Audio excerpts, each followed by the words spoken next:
सिर्फ एक बार उस चिंपैंजी के अजीब हाथ के इशारे को देखने की गलती ने एक मूर्ख आदमी को मुसीबत में डाल दिया। वह आदमी उसे बियर दिखाकर बहलाने की कोशिश करता है, लेकिन अगले ही पल चिंपैंजी अचानक उसका कॉलर पकड़ लेती है और उसकी आंखों में गुस्से से घूरने लगती है। तभी एक केयर टेकर पालक बिजली वाली छड़ी लेकर दौड़ता हुआ आता है। तब जाकर चिंपैंजी अनमने मन से उसे छोड़ देती है, लेकिन असली बात कुछ और ही थी। वह हमला नहीं कर रही थी, बल्कि उस आदमी की जेब में रखी फोल्डिंग चाकू लेने के लिए ऐसा कर रही थी। रात होते ही जब चिड़ियाघर शांत हो गया, चिंपैंजी ने उस चाकू को एक लकड़ी से बांधा और धीरे धीरे उसे पिंजरे के बाहर निकालकर ताले को खोल लिया और चुपचाप बाहर निकल गई। इसके बाद वह सीधे दिन वाले एक्टिविटी एरिया में पहुंची और एक अलग पिंजरे को खोलकर सबसे ताकतवर गोरिल्ला को आजाद कर दिया। उस गोरिल्ला का नाम हमने बाहुबली रख लेते हैं। उसका भरोसा जीतने के बाद मुख्य चिंपैंजी वीर ने अपनी समझदारी और दबदबे से पूरे चिड़ियाघर के चिंपैंजियों को अपने नियंत्रण में कर लिया। लेकिन वीर यहीं रुकने वाला नहीं था। एक दिन उसने केयर टेकर को पासवर्ड लॉक खोलते हुए देखा और पूरा कोड याद कर लिया। रात में उसने उसी कोड से बाहर निकलकर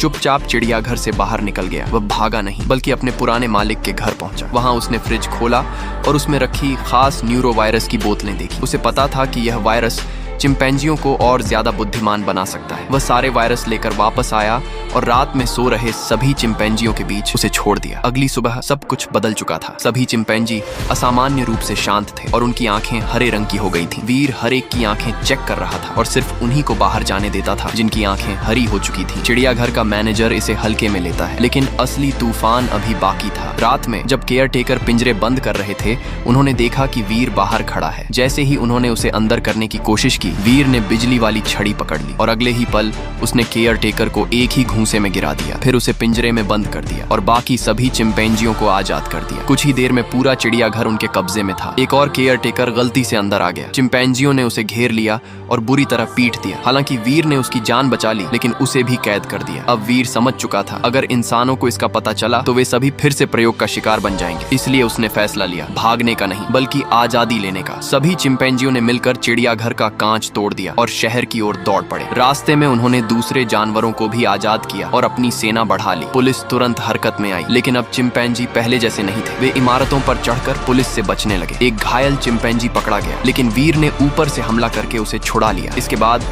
पूरी टोली एक इलेक्ट्रिक बस पर चढ़कर आगे बढ़ी। उनका लक्ष्य था जंगल और आजादी। रास्ते में पुलिस ने उन्हें घेर लिया। तब वीर ने अपनी सेना को 3 हिस्सों में बांटा। एक टीम ऊपर से पुल पार करने गई, दूसरी नीचे से हमला करने और तीसरी ने बस को ढाल बनाकर आगे बढ़ना शुरू किया। पुलिस कुछ समझ पाती उससे पहले ही चिंपैंजियों ने जोरदार हमला कर दिया, लेकिन तभी एक हेलीकॉप्टर आ गया और गोलियां चलाने लगा। वीर ने भारी जंजीर उठाकर हेलीकॉप्टर पर फेंकी। तभी गोरिल्ला बाहुबली गुस्से में आ गया और सीधे हेलीकॉप्टर पर कूद पड़ा और उसे गिरा दिया। लेकिन इस लड़ाई में बाहुबली की जान